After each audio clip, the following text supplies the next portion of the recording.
Right, so the Charles Bridge. Construction began in 1357 on the orders of Charles IV, at the time the Holy Roman Emperor.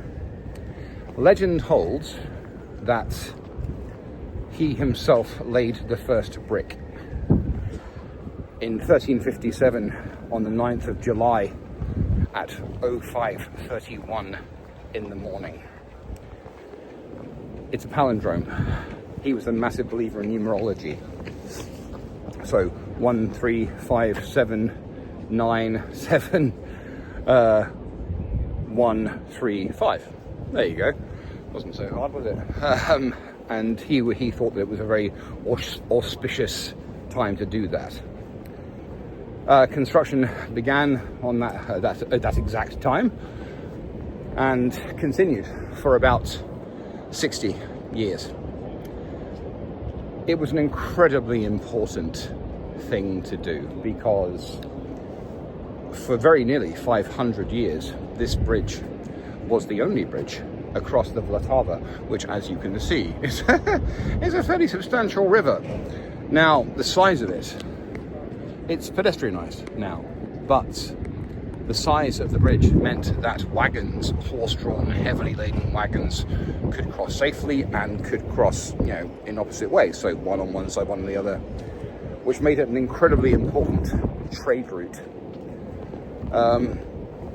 And so, yeah, I mean, until 1841, when the second bridge was constructed. Now, of course, there are many bridges, all up and down, including one fantastic rail bridge. I love that bridge. But, yeah. There are rather baroque statues up and down. Most of them have now been replaced by replicas, but still pretty cool, of saints and kings and so forth.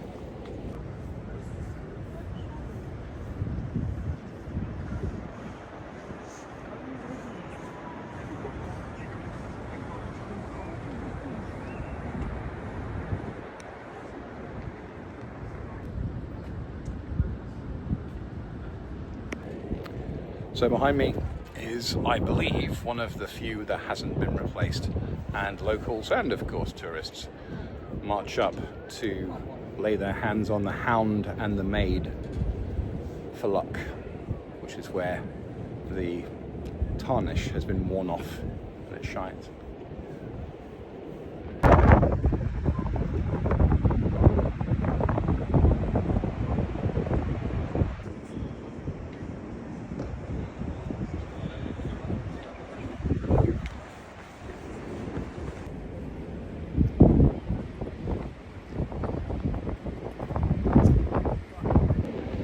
Many renovations have happened over the centuries for that reason. There is a major renovation happening as we speak that began in 2019 and has continued and will continue to repoint, maintain, repair, and in some cases replace and reconstruct. It's been going on for 5 years now, and I think it's going to finish next year at the cost of a mere £2 million.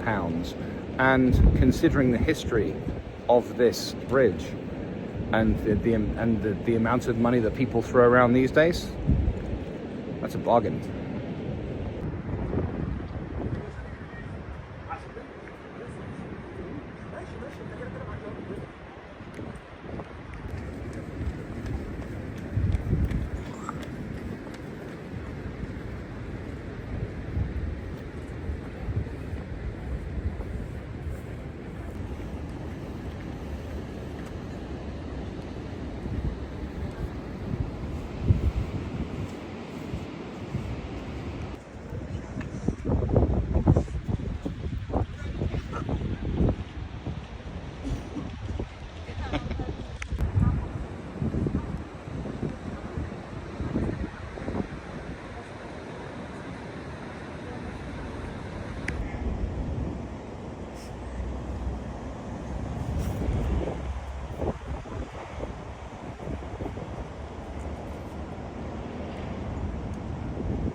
Right, I'm a little confused now actually, because I came down here. This railing has always been a big deal because people come for this magnificent view and they write their name on padlocks and lock them onto the railing. Now, because of course that presents a structural problem for the railing, after a while the authorities come and they chop them all off. But here we have 3, so I'm assuming they chopped them all off fairly recently. Now, I did take a video a second ago. One says Stu and Emma 2024, which makes sense. One just has a black heart, but this one here says Alex, Eva with an infinity symbol, Vanessa and Alina. I'm assuming that's like a girls, party of girls came down here. But it says 110702. So if that's 22 years ago, why hasn't it been chopped off?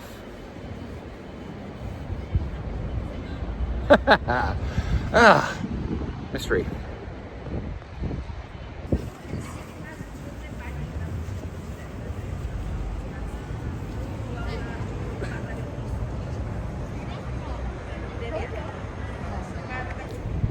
The man himself, Charles IV, looking ever so benevolent.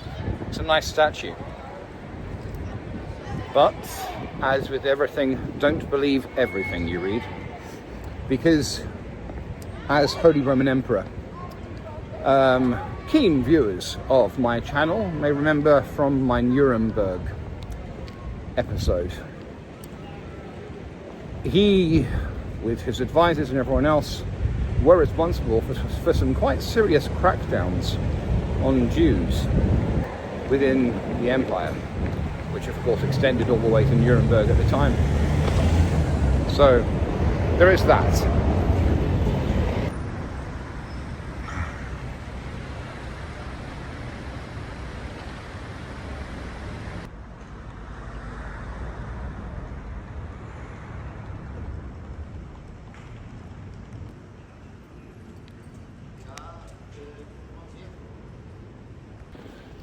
I love this guy. Reminds me of a medieval Darth Vader. And when it snows and the snow's resting on that statue, it looks amazing.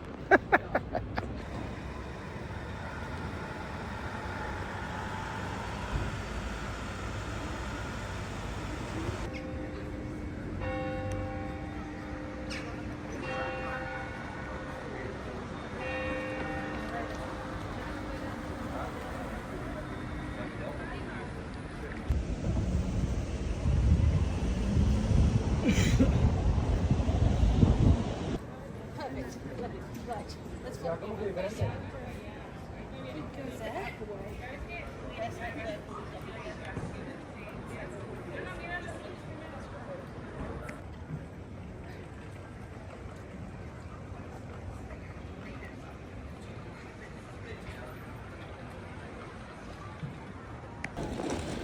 Okay, walking through Steinmetz Amnesty on my way back. I'm flagging now a little bit. Been hiking around the city for 2 hours. I think the espresso's kind of worn off, and so yeah, I need some food. I'd love some goulash soup. I don't think that's going to happen. But on the bright side, I'm going to go back and I'm going to lay in a warm bunk for a couple of hours until I have to start work. I will be back in Steinmetz Amnesty tonight for the Christmas market. As much as I like solitude and walking around with few people, there's something to be said for Steinmetz Amnesty Christmas markets. Kids and families and dogs and tourists and locals all having a fairly wonderful time. Funny thing, I think I mentioned that the hostel in which I'm staying is a stone's throw from an apartment in which I used to live, and so this is a very familiar street for me, and for a nanosecond I thought about climbing the stairs to that same old apartment. It's interesting when you live somewhere like this, and sometimes you forget that you've left. It's not even the most recent apartment that I lived in here. I think 2 after that. But I had some good times in that place. Anyway.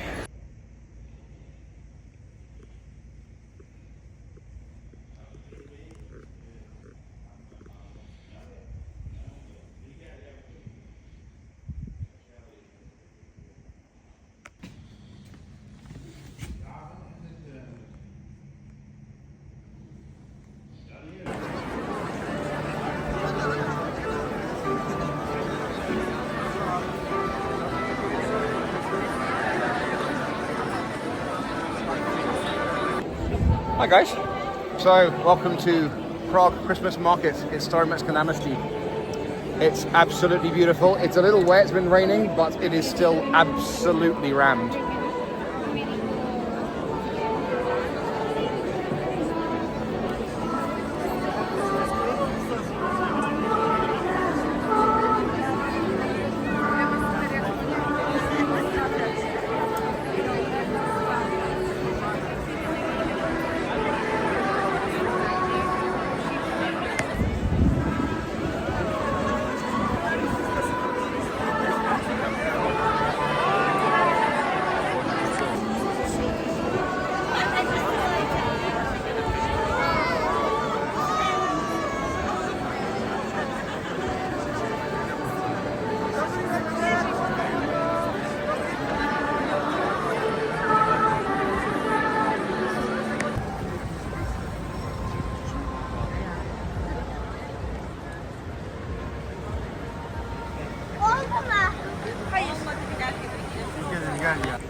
Co?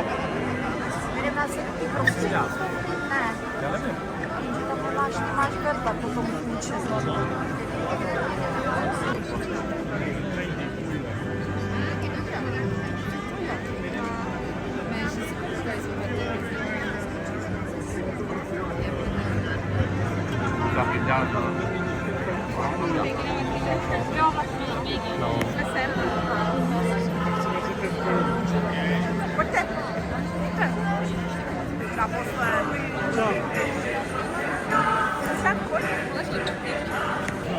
So, if any of you are ever in Prague at Christmas, this is a fantastic place to come and buy little mini Christmas presents, baubles and decorations and souvenirs, if souvenirs are your thing.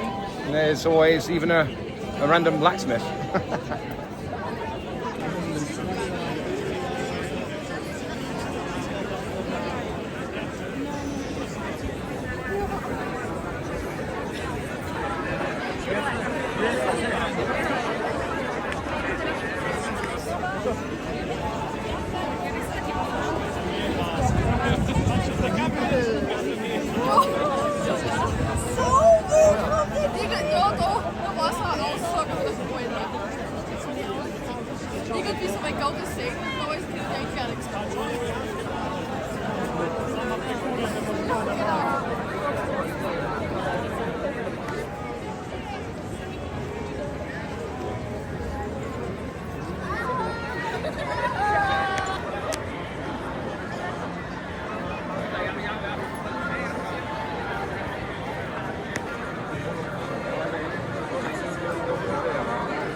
Hello again, friends.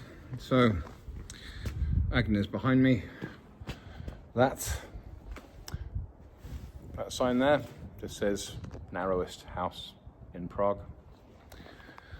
and I'm walking through Old Town back to my place. So I fly back to Britain in the morning. End of quite an odyssey, actually. It's been a solid year of travelling, barring a few weeks in Britain in the summer. Quite a ride.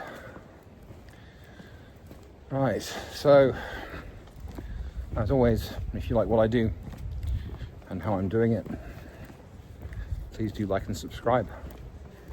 A very Merry Christmas to you all, and a very Happy New Year. Take care.